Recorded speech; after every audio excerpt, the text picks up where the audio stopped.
আজকে আমি খুব সাধারণ একটি রেসিপি নিয়ে এলাম, আলু দিয়ে মাছের ঝোল, রুই মাছের ঝোল। দেখো আমি কি করে করলাম। তেলটাকে গরম করতে দিয়েছি। তেলটা খুব ভালো গরম হলে মাছটা খুব ভালো ভাজা হয়, তা নাহলে নিচে লেগে যায় কড়াইয়ে।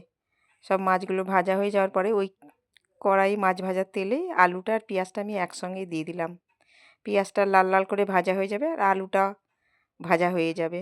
আর এদিকে মশলা করে রেখেছি আমি, সব কিছু দিয়ে একদম জিরে, আদা, লঙ্কা, পেঁয়াজ একটু দিয়েছি, আর রসুন 2-3 কোয়া একদম দিয়ে লঙ্কার গুঁড়ো একসঙ্গে পেস্ট করে ফেলেছি মিক্সিতে। আলু পেঁয়াজটা দেখো ভাজা হয়ে গিয়েছে। এবারে আমি ওই মশলার পেস্টটা দিয়ে দিলাম। এইবারে ভালো করে কষাবো, একটু বাটি ধুয়ে জলও দিয়ে দিলাম।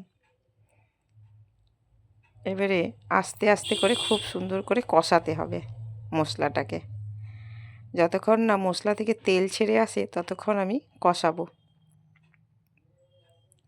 দেখো এইবারে আমার কষানোটা ঠিক হয়ে গিয়েছে মনে হচ্ছে, দেখেই মনে হচ্ছে কষানোটা হয়ে গিয়েছে। আর এই শীতকালে তো ঠান্ডা জল দিলে ফুটতে অনেক দেরি হবে তরকারি। সেই জন্য আমি কি করি, একটু গরম জল করে রাখি। গরম জল তরকারিতে দেওয়ার সঙ্গে সঙ্গেই ফুটে উঠে, আমি তাই জলটা দিয়ে দিলাম। এবারে পরিমাণ মতন একটু লবণও দিয়ে দিলাম। এবারে ফুটতে দেবো। দেখো সঙ্গে সঙ্গে ফুটে উঠলো। এবারে আলুটাও সেদ্ধ হয়ে গেল। প্রায় আমার হয়েই এসছে মাছের ঝোল।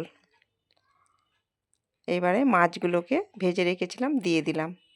ভালো করে নেড়ে চেড়ে একটু সামান্য ফুটাবো আমি, একটু সামান্য ফুটাবো। তারপরে ধনেপাতা দিয়ে দেবো। ধনেপাতা দিয়ে দিলেই মাছের ঝোল হয়ে গেল। দেখো গপ গপ করে ফুটছে। এবারে ধনেপাতা কুচি করে রেখেছি, ধনেপাতাগুলো খুব সুন্দর ছোট ছোট ধনেপাতা, ছোট ছোট ধনেপাতাগুলোতে খুব সুন্দর গন্ধ বেরায়। দিয়ে দিলাম, দিয়ে একটু নেড়ে চেড়ে সামান্য একটু ফুটাবো, ধনেপাতাটা সেদ্ধ হয়ে যাওয়ার মতন। এইবারে আমার মাছের ঝোল হয়ে গেল। তোমাদের কেমন লাগলো কমেন্ট করে জানিও।